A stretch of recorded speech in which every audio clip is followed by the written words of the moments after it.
Dr. Amanda Clark pressed her face against the viewport of the research vessel Horizon's Edge. Below them stretched the golden surface of Bethara Prime, home to the Zilani species. This was humanity's first official diplomatic contact with an alien civilization, and Amanda felt her heart racing with excitement. "Remember everyone," Commander Jake Morrison announced over the intercom. "Keep movements slow and deliberate. We don't know their customs yet." Amanda adjusted her blue uniform jacket and checked her translation device one more time. The small machine had been programmed with basic Zilani language patterns gathered from their radio transmissions. She hoped it would be enough for basic communication. The landing shuttle touched down in a clearing surrounded by strange, curved buildings that looked more grown than built. Everything on the alien world seemed to flow in smooth, organic lines. There were no sharp corners or straight edges anywhere Amanda could see. "Look at those structures," whispered Lisa Park, the team's engineer. "It's like they grew them from living coral." Ryan Davis, their communications officer, was already scanning the area with his equipment. "I'm picking up movement about 200 meters ahead. Looks like our welcoming committee." The human delegation stepped out of their shuttle onto the soft, springy ground. The air smelled sweet, like flowers mixed with ocean breeze. Amanda took a deep breath and tried to calm her nerves. 3 Zilani approached them slowly. They moved with a strange, gliding motion that made it hard to tell how their legs worked beneath their flowing robes. The alien stood about 7 feet tall, with elongated limbs and graceful movements. Their clothes were loose and draped, covering every inch of their bodies except for their faces, which were pale and smooth with large dark eyes. The lead Zilani stepped forward and spoke in a melodic voice. Amanda's translator crackled to life. "Welcome, visitors from the distant stars. I am Coordinator Vestal. We are honored by your presence." Commander Morrison stepped forward and bowed slightly. "Thank you, Coordinator Vestal. I am Commander Jake Morrison of the Human Exploration Fleet. We come in peace, seeking friendship and understanding between our peoples." The Zilani seemed pleased by this response. Their large eyes brightened and Vestal gestured toward the curved buildings. "Please, follow us to the meeting chamber. We have prepared refreshments and gifts for this historic occasion." As they walked, Amanda found herself fascinated by how the aliens moved. They seemed to float rather than walk, their robes hiding any sign of joints or bone structure. She wondered what they looked like beneath those flowing garments. The meeting chamber was a dome-shaped room with walls that seemed to pulse gently with soft light. Low, cushioned platforms were arranged in a circle. The humans sat awkwardly on the alien furniture, while the Zilani settled onto their platforms with fluid grace. "We have studied your transmissions," Vestal said through the translator. "Your species seems to value knowledge and exploration, as do we. Perhaps we can learn much from each other." Dr. Amanda Clark leaned forward eagerly. "We would be honored to share our scientific knowledge with you. Our databases contain information about thousands of worlds and hundreds of different life forms." The conversation continued smoothly for nearly an hour. The Zilani asked about human culture, technology, and philosophy. The humans learned that the Zilani were an ancient species that had developed space travel over 10,000 years ago. They valued harmony, artistic expression, and the preservation of natural beauty. Amanda began to relax as the meeting progressed. The aliens seemed genuinely friendly and curious about humanity. She reached up to loosen her collar, feeling warm in the alien atmosphere. As she did so, she unbuttoned her jacket and slipped it off, revealing her bare arms beneath her short-sleeved shirt. The reaction was immediate and shocking. All 3 Zilani recoiled as if they had been struck. Vestal let out a sound that the translator couldn't process, a mixture of horror and disgust. The other 2 aliens scrambled backward, their robes billowing around them. "What did I do?" Amanda asked, looking around frantically at her companions. Commander Morrison stood up quickly, his hands raised in a peaceful gesture. "Coordinator Vestal, please, Dr. Clark meant no offense. What has upset you?" But the Zilani were backing toward the chamber's exit. Through the crackling translator, Amanda could hear fragments of their terrified voices. "Bone Walker, Death Bearer, the ancient curse." Wait, Ryan Davis called out, but his sudden movement only made things worse. As he jumped to his feet, his elbow pressed against his sleeve, creating a clear outline of the joint beneath the fabric. The third Zalani, who had been silent until now, let out a wailing cry that needed no translation. All three aliens fled from the chamber, their robes streaming behind them like pale ghosts. The humans sat in stunned silence for several minutes, looking at each other with confusion and dismay. "What just happened?" Lisa Park finally asked. "All I did was take off my jacket." Jake Morrison was already speaking into his communicator. "Horizon's Edge, this is the landing party. We have a diplomatic incident. The Zalani delegation has fled. Repeat, first contact has failed." Amanda looked down at her bare arms, trying to understand what could have frightened the alien so badly. Her skin was normal human skin, slightly pale from spending months in space. She could see the outline of her bones beneath the surface, the way her wrist bones connected to her forearm, the slight bump of her elbow joint. "It has to be something about our appearance," she said slowly. "But what?" Ryan was reviewing the footage from his recording equipment. "Look at this," he said, projecting a hologram into the air. Watch their reaction the moment Amanda removes her jacket. They watched the recording in slow motion. The exact moment Amanda's bare arms became visible, all three Zalani had the same reaction.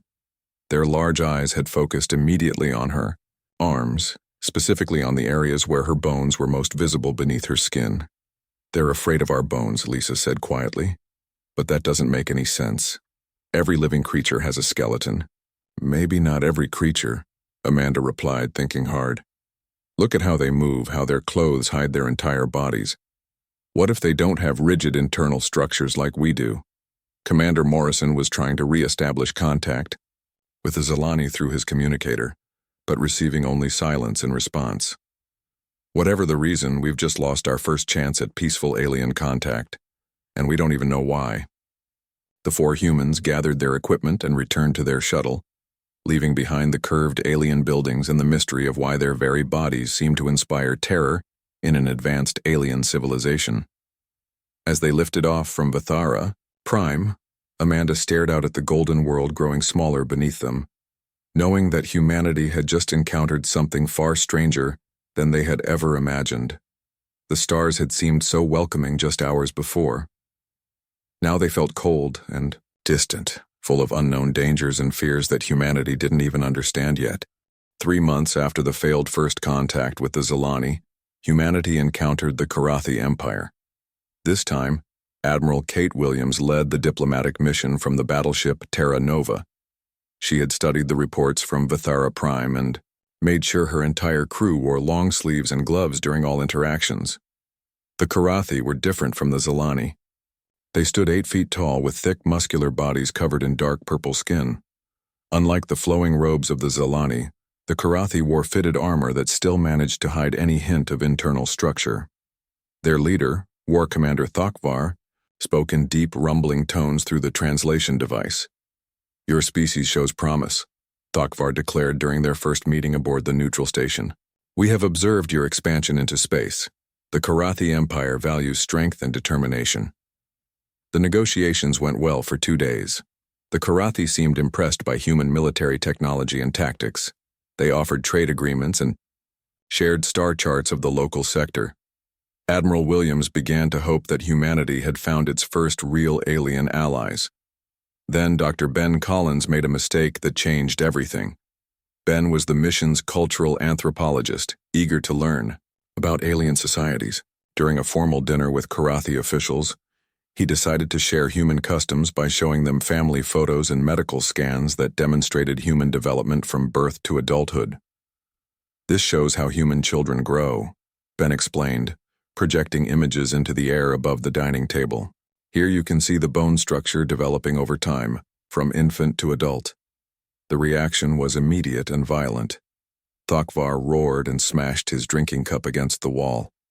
The other Karathi officials jumped to their feet, their hands reaching for weapons that weren't there due to diplomatic protocols. "Abomination!" Thokvar's translator screamed. "Deathwalkers! Bone creatures! You dare show us your cursed forms! Wait!" Admiral Williams said, standing slowly with her hands visible. Please, Commander Thokvar, Dr. Collins meant no insult. These are simply educational materials about human biology. But the damage was done. Within hours, the Karathi had terminated all negotiations and banned humans from entering their space. Their parting message was brief and final. The Empire will not deal with living skeletons. Your kind brings only death and fear. Word of both failed contacts spread quickly through human space. Captain Nicole Ward of the exploration ship knew. Frontier was tasked with investigating this growing pattern. She had orders to make contact with as many alien species as possible, but to do so very carefully. Her first stop was the Mindari Collective, a peaceful trading confederation known throughout the sector. The Mindari were small, barely 4 feet, tall with soft features and gentle voices. They agreed to meet humans at a space station in neutral territory. Captain Ward took every precaution. Her crew wore thick clothing that covered every inch of skin. They moved slowly and carefully, avoiding any motion that might reveal joint movement. The initial contact seemed promising. The collective welcomes new traders, spoke Trader Prime Silthara through her translator. We have goods from 1,000 worlds. Perhaps we can find mutual benefit. For 3 days, the negotiations continued without incident. The Mindari showed interest in human art, music, and literature. They offered exotic spices, rare metals, and star charts in exchange. Captain Ward began to believe they had finally succeeded. Then the station's artificial gravity failed in one section. A group of human children, part of a diplomatic family, were playing in the recreation area when the gravity cut out. They laughed and pushed off walls, their joints bending and flexing as they moved in zero gravity. Through the observation window, several Mindari traders watched the children play. The alien reaction was swift and absolute. Within minutes, every Mindari had left the station. Their final transmission was polite but firm. The collective cannot trade with bonewalkers. Your young ones reveal the truth of your cursed nature. We wish you well, but from a great distance. Dr. Ben Collins, now assigned to study this phenomenon full-time, began collecting data from every failed human contact. The pattern was always the same. Initial success followed by horror when aliens saw any hint of human skeletal structure. It's not just fear, Ben explained to Admiral Williams during a video conference. It's something deeper. Every species we've encountered has specific words for us. The Zelani call us bonewalkers. The Karathi say death creatures. The Mindari use cursed ones. These aren't new words they made up when they met us. These are old words, ancient words. Meanwhile, the Thorani merchants agreed to limited trade with humans, but only under strict conditions. Captain Lisa Park commanded the merchant vessel Golden Star during these negotiations. The Thorani were willing to do business, but they insisted on conducting all meetings through thick metal screens. Why the barriers? Captain Park asked through the intercom system. Your form brings old fears, replied Merchant Captain Veltar. We trade because profit overcomes fear, but we will not look upon living skeletons directly. It is uncomfortable for us. The Thorani deals were small and limited, but they provided humanity's first real income from alien trade. More importantly, they gave Ben Collins his first chance to study alien reactions in a controlled environment.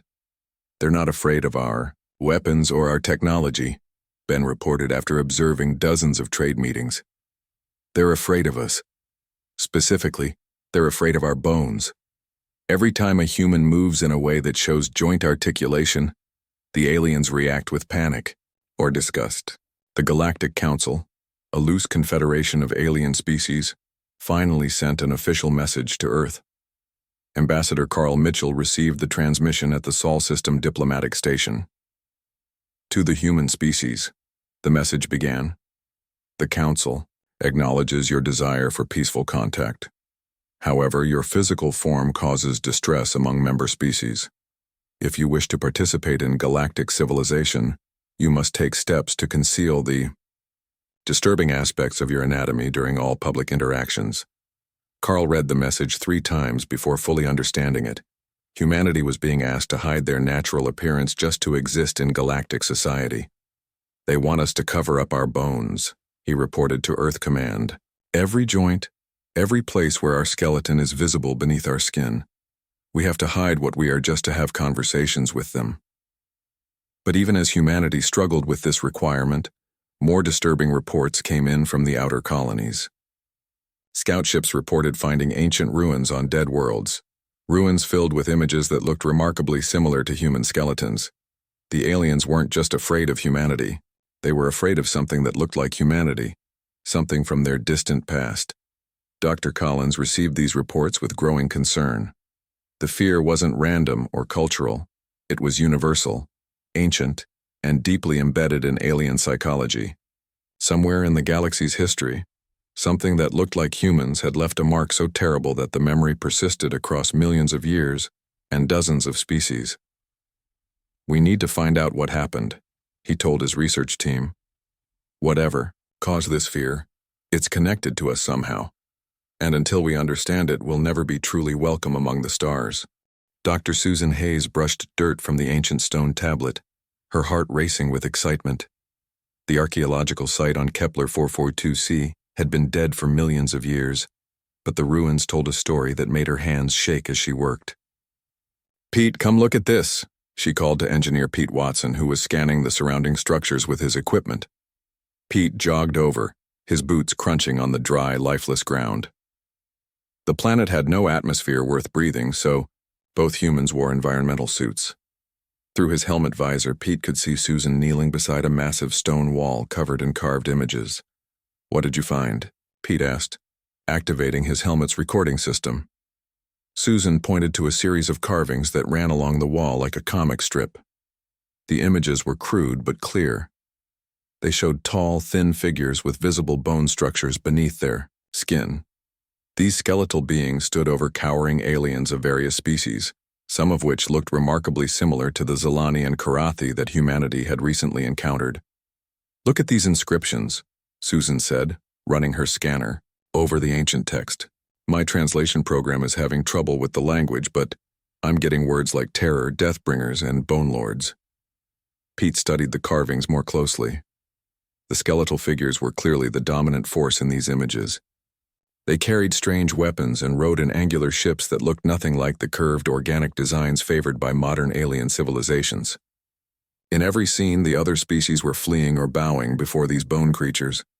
"Susan, these bone lords look almost human," Pete said quietly. "Same height, same basic body shape, same skeletal structure visible under the skin." "That's what scares me," Susan replied. "According to the dating scans, these ruins are over 3 million years old. How can something that looks like us have been terrorizing the galaxy since before humans even existed on Earth?" They spent the next week documenting the site. Each new discovery made the mystery deeper and more disturbing. The ruins covered an area of several square miles, all dedicated to telling the story of the Bone Lords and their conquest of the galaxy. In one section, they found detailed star charts showing the expansion of the Bone Lord Empire. Pete's analysis revealed that these ancient conquerors had controlled most of the known galaxy at the height of their power. Their territory included the current homes of every alien species that feared humanity. They weren't just raiders or pirates, Pete explained during their daily report to Earth Command. This was a full-scale galactic empire. The Bone Lords ruled over hundreds of worlds for thousands of years. But the most chilling discovery came when Susan found the technology section of the ruins. The Bone Lords had built machines that were sharp, angular, and geometric in design. Every piece of their technology looked like something humans might build, completely different from the flowing, organic style of modern alien civilizations. "It's like they were the antithesis of current galactic culture," Susan reported. Where modern aliens build curves and flowing lines, the Bone Lords built straight edges and sharp angles. Where aliens hide their internal structure, the Bone Lords celebrated their visible bones. Pete managed to activate one of the ancient machines using his engineering skills. The device was a holographic projector that showed the final days of the Bone Lord Empire. The images were damaged and fragmented, but the story was clear enough. Something had gone wrong. The Bone Lords, who had ruled through fear and terror for millennia, suddenly began dying. Not from war or disease, but from something the ancient text called the Great Vanishing. One day they were the masters of the galaxy, and the next day they were simply gone. "Look at this final image," Susan said, pointing to the last clear hologram. It showed a Bone Lord standing alone on a dead world, reaching toward the sky as if calling for help that would never come. Then the figure faded away like smoke. They didn't die, Pete realized. They disappeared, vanished completely, leaving only their ruins and the memory of terror they created. The implications were staggering. Every alien species in the galaxy carried genetic memories of the Bone Lords. The fear of visible skeletal structure wasn't cultural or learned behavior. It was programmed into their very DNA by millions of years of evolution under the rule of skeletal tyrants. "That's why they call us bone walkers and deathbringers," Susan said during her final report from the site. "To them we look exactly like their ancient oppressors. We're walking nightmares made flesh, the return of their species' greatest fear." But Pete had found something else in the ruins, something that Susan hadn't mentioned in her reports to Earth. Hidden in a sealed chamber, he discovered weapons and armor that were clearly designed to fight the Bone Lords. These items were built in the organic style favored by modern aliens, but they were specifically crafted to battle skeletal enemies. "Susan, I think there's more to this story," Pete said on their last night at the site. "Look at these weapons. They're not Bone Lord technology. Someone else was fighting them." Susan examined the alien weapons Pete had found. They were beautiful in design, with flowing curves and organic shapes, but they were unmistakably tools of war. Energy weapons designed to disrupt skeletal structure, armor that could withstand the angular weapons of the Bone Lords. "There was a resistance," she breathed. "The other species fought back against the Bone Lords, but if they won, why did the Bone Lords vanish instead of dying in battle?" Pete activated his suit's deep scanner and swept it across the entire ruins complex. The results made him step back, in shock. "Susan, these ruins aren't just Bone Lord buildings. There are two different architectural styles here. The angular stuff is Bone Lord, but there are organic structures mixed in. This wasn't just a Bone Lord city. This was a battlefield." As they prepared to leave Kepler 442c, Susan and Pete realized they had uncovered only the beginning of the mystery. The Bone Lords had indeed terrorized the galaxy for millions of years, but their sudden disappearance suggested something even more dramatic had occurred. "We need to find more sites," Susan reported to Dr. Ben Collins back on Earth. "This one location can't tell us the whole story. We need to understand what really happened to the Bone Lords and why every alien species still fears anything that looks like them." But even as they packed their equipment and prepared for departure, neither Susan nor Pete noticed the strange energy readings Pete's scanner had detected in the deepest levels of the ruins. Something was still active down there, something that had been waiting in the darkness for millions of years. As their ship lifted off from the dead world, automated systems deep beneath the surface began to activate for the first time in eons. The discovery of the ruins had triggered something ancient and powerful, something that had been sleeping since the day the Bone Lords vanished from the galaxy. The mystery was far from over. In fact, it was just beginning. Dr. Tony Chen stared at the genetic analysis results on his computer screen for the third time. The data made no sense according to everything science knew about human evolution. He called his assistant over to double-check his work. "Sarah, run this DNA sequence through the database again," Tony said, pointing to the holographic display floating above his desk. "Cross-reference it with every known Earth species, living and extinct." Sarah Kim worked at her terminal for several minutes, before looking up with confusion. "The results are the same, Dr. Chen. These genetic markers don't match anything in Earth's evolutionary tree. According to this data, humans couldn't have evolved on Earth." Tony had been studying human DNA samples alongside genetic material from the alien species humanity had encountered. The discovery was shocking. Humans possessed unique genetic sequences that appeared nowhere else in Earth's biological history. These markers pointed to an origin in space, specifically in a star system that no longer existed. "Send these coordinates to Captain Rachel Foster," Tony told Sarah. "If humans really came from this system, there might be evidence left behind." Captain Rachel Foster received the coordinates aboard her deep space exploration vessel, the Starbound. The location was in the void between galaxies, far from any inhabited system. According to stellar records, a binary star system had existed there millions of years ago before a catastrophic collision destroyed it. "It's a long shot," Rachel told her navigator, Dan Carter. "But if Dr. Chen is right about human origins, we might find answers out there."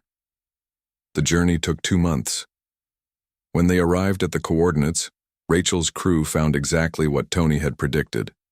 A rogue planet drifted through the empty space, a world thrown clear when its stars collided, eons ago.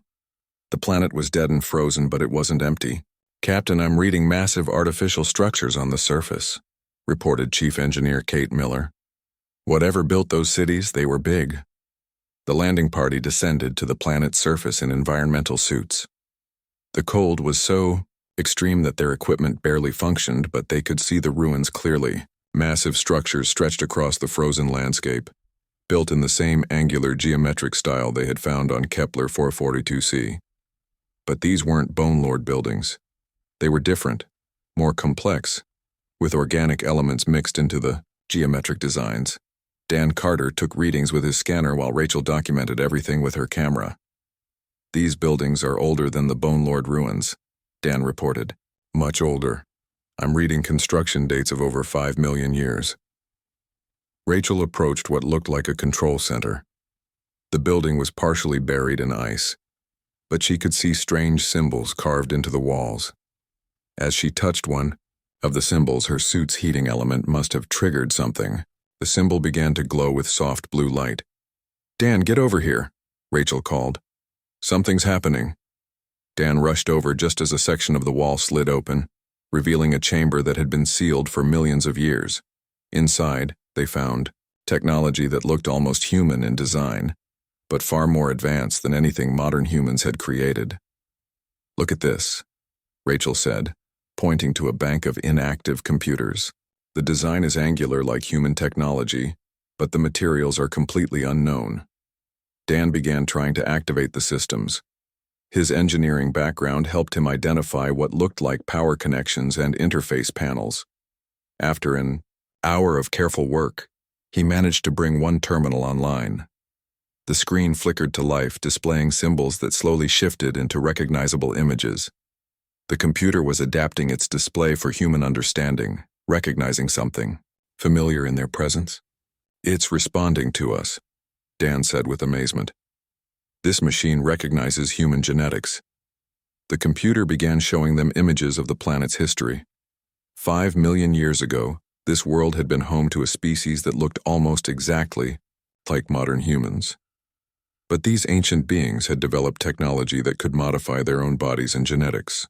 They were like us, but they changed themselves, Rachel realized as she watched the historical display. "Look at these images. They're altering their bone structure, making it more visible, more pronounced."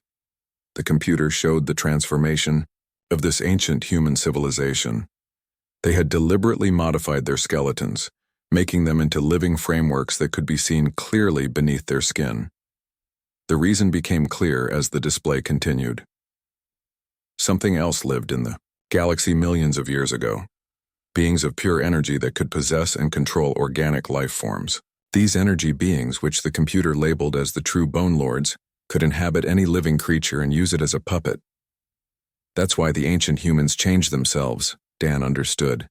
The visible skeletal structure somehow prevented possession by these energy beings.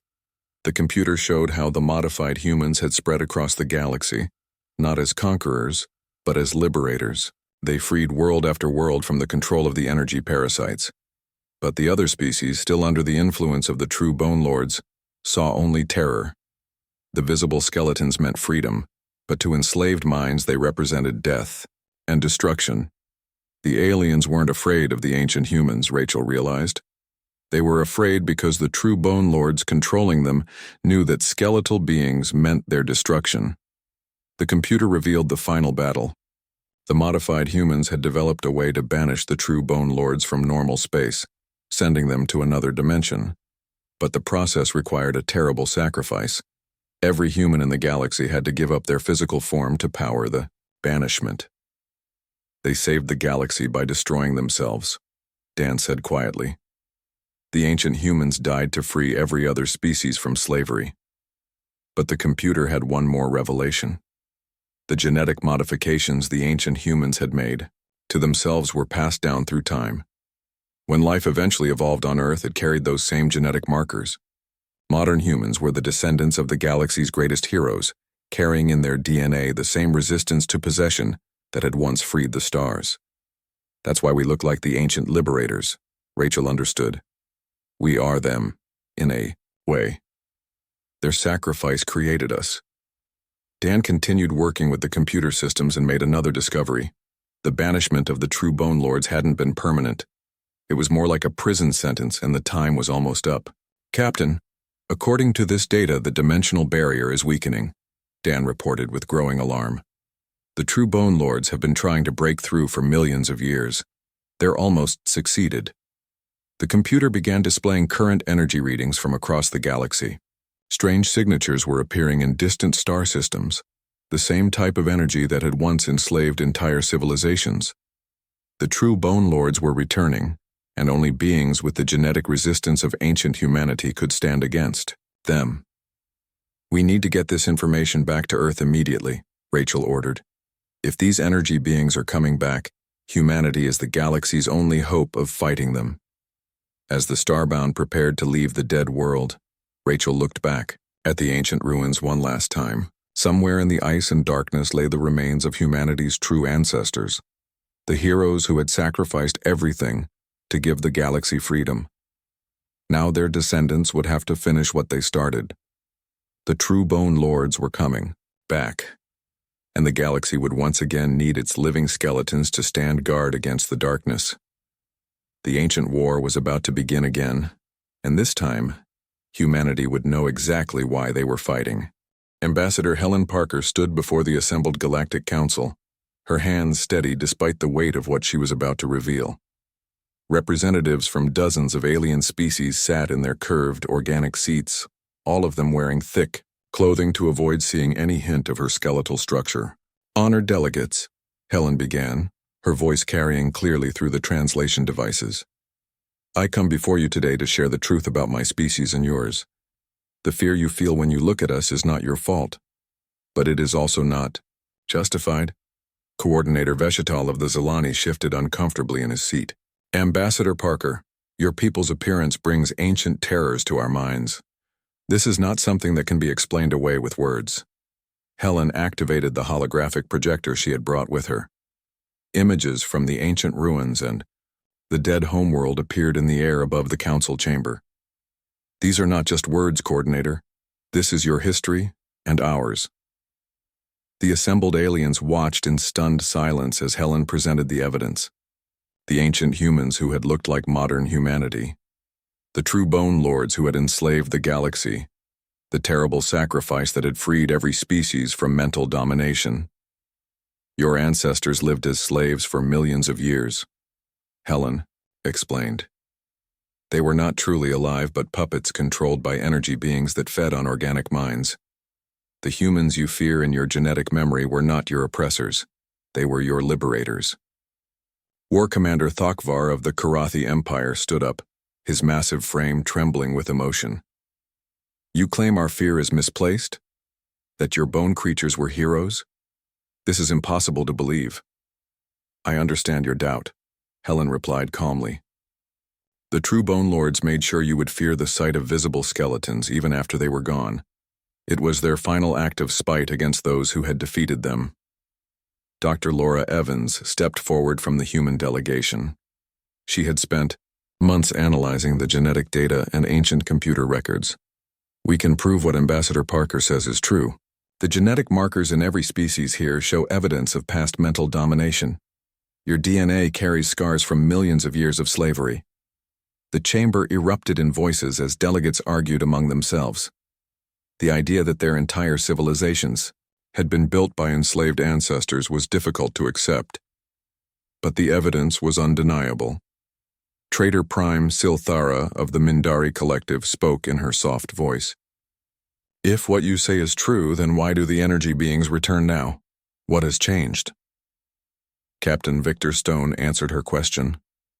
Our exploration of ancient sites has weakened the dimensional barriers that kept the true Bone Lords imprisoned. They're already beginning to return to our reality. As if summoned by his words, alarms began blaring throughout the council station. Captain Roy Jackson's voice crackled over the communication system from his patrol ship outside. We have incoming energy signatures unlike anything in our databases, Roy reported. Multiple contacts, moving toward the station at impossible speeds. Through the chamber's transparent walls, the assembled delegates could see strange lights approaching through space. They moved like living creatures rather than ships, flowing and shifting as they came closer. Those are scout forms of the true Bone Lords, Helen said grimly. They're testing our defenses, looking for minds they can control. The first energy being reached the station and passed through the hull, like it wasn't there. Instantly, several alien delegates began to change. Their eyes became blank and lifeless, and they turned toward the humans with expressions of pure hatred. The skeletons must be destroyed, spoke Coordinator Veshital, but his voice was wrong, layered with harmonics that hurt to hear. The Bone Walkers will not escape us again. Captain Victor Stone drew his weapon, but Helen raised her hand to stop him. Don't shoot them. They're not in control of their actions. Instead, Helen stepped forward, removing her jacket and rolling up her sleeves. Her bare arms were clearly visible, the bones beneath her skin outlined by the chamber's bright lights. The possessed aliens recoiled as if burned. You see? Helen called to the remaining free delegates. The skeletal structure that terrifies you is also what protects us. The true Bone Lords cannot possess beings with our genetic resistance. More energy beings poured into the chamber, but they could not directly touch any of the humans. Instead, they tried to control more aliens to use as weapons against their ancient enemies. Dr. Laura Evans worked quickly at her portable computer. I'm detecting the same energy patterns we found in the ancient ruins. The true Bone Lords are definitely the same entities that enslaved the galaxy millions of years ago. Young Kelly Martinez, the daughter of one of the human delegates, did something that changed everything. The 12-year-old girl walked straight up to one of the possessed aliens and took his hand. Her small fingers were clearly visible, her knuckles and wrist bones obvious beneath her skin. The moment she touched the alien, the energy being was forced out of its host. The creature of pure energy became visible for a moment, writhing in pain before fleeing back into space. The direct contact breaks their control, Kelly said simply. It doesn't hurt the aliens, it just frees them. Understanding spread through the human delegation like wildfire. They began approaching the possessed aliens, letting their skeletal structures show clearly. Each touch, each moment of contact between human bone and alien flesh, drove out the energy parasites. Within minutes, all the possessed delegates had been freed. They sat in their chairs confused and frightened, but themselves again. This is why the ancient humans changed their bodies, Helen explained to the assembly. Not to become weapons or conquerors, but to become shields. Living protection against mental slavery. Coordinator Veshital, now free from possession, looked at Helen with new understanding. Your people. You are the guardians the old stories spoke of, the bone walkers who drive away the mind thieves. Over the following days, the Galactic Council voted to establish new protocols. Human crews would be stationed throughout known space as early warning systems and rapid response teams. When the true Bone Lords appeared, humans would be there to drive them back. Captain Roy Jackson led the first mixed human-alien patrol, working with species that had once feared to look at him. The fear was still there, programmed into alien genetics after millions of years, but it was now tempered with respect and gratitude. It's strange, Roy told his crew as they patrolled the outer rim systems. They still get nervous when they see our bones, but now they understand that we're the good guys. The galaxy began to change. Children like Kelly Martinez became ambassadors, between species teaching young aliens that visible skeletons meant safety, not danger. The ancient fear slowly began to transform into recognition and acceptance. Dr. Laura Evans established research stations where human and alien scientists worked together to strengthen the dimensional barriers that kept the true Bone Lords contained. The energy beings still tried to break through, but humanity stood ready to meet them. "We're not the monsters their nightmares made us out to be," Helen Parker said during her final address to the Galactic Council. "We're the solution to their nightmares. We're the living proof that freedom is stronger than fear, and that sometimes the things that frighten us most are actually our greatest protectors." The stars no longer seemed cold and hostile to humanity. They had found their place in the galaxy, not as conquerors or outcasts, but as the guardians they had always been meant to be. The ancient war between freedom and slavery continued, but this time, the galaxy's living skeletons knew exactly why they were fighting. Andy Parker, the communications officer whose curiosity had started everything, found himself coordinating messages between hundreds of worlds. His small communication room on the mining ship Prospector had become a vital link in the galaxy-wide cooperation effort. "Discovery, this is Prospector," he transmitted to Dr. Torres. "The Kraxon fleet reports successful testing of mobile dimensional fields. They're ready to escort refugee convoys." The news was encouraging, but Andy could see on his sensors that the Devourers were getting closer. The first of their ships had entered the galaxy's outer regions, and wherever they passed, star systems simply stopped existing. 3 days before the Devourers reached the first inhabited worlds, the galaxy held its breath. 41 star systems had working dimensional anchors. 22 refugee fleets were protected by mobile dimensional fields. Millions of people who couldn't be saved any other way had been evacuated to protected systems. It wasn't perfect. Some worlds couldn't be saved. Some refugee ships wouldn't make it to safety in time. But for the first time in galactic history, civilizations had a chance to survive an encounter with the Devourers. Commander Jake Morrison watched from Horizon Watch as the Devourer fleet approached the first target system. The alien ships were even more terrifying than anyone had imagined. They looked like holes in space itself, dark shapes that seemed to absorb light and matter. "Dimensional anchor activation in the Vega system," reported Lieutenant Amy Peterson. "They're going dark." Now, on Jake's sensors, the Vega system simply vanished. One moment it was there, the next it had disappeared into dimensional space. The Devourers arrived at the system's location and found nothing. Empty space where a star and 4 planets should have been. The Devourers paused, confused. Their sensors couldn't detect the hidden system. After several hours, they moved on to their next target. System after system disappeared as the Devourers approached. But instead of being consumed and destroyed, the worlds were hiding safely in dimensional space. The galaxy was learning to play hide-and-seek with death itself. President Mitchell received reports from across the galaxy as the strategy worked. The Devourers moved through the inhabited regions, finding empty space where their sensors told them civilizations should exist. Some refugee fleets were detected and destroyed, but most remained hidden behind their mobile dimensional fields. After 6 months, the Devourers reached the galactic core and found it almost empty. Frustrated and unable to find the civilizations their long-range sensors had detected, they moved on toward the next galaxy. Slowly, carefully, the hidden worlds began to emerge from dimensional space. The galaxy that reappeared was fundamentally different from the one that had vanished. Species that had hidden together now trusted each other in ways that would have been impossible before. Technology had been shared freely between civilizations that had guarded their secrets for millennia. Captain Steve Rodriguez stood on the bridge of the Defiant, watching as the Rigel system materialized around his ship.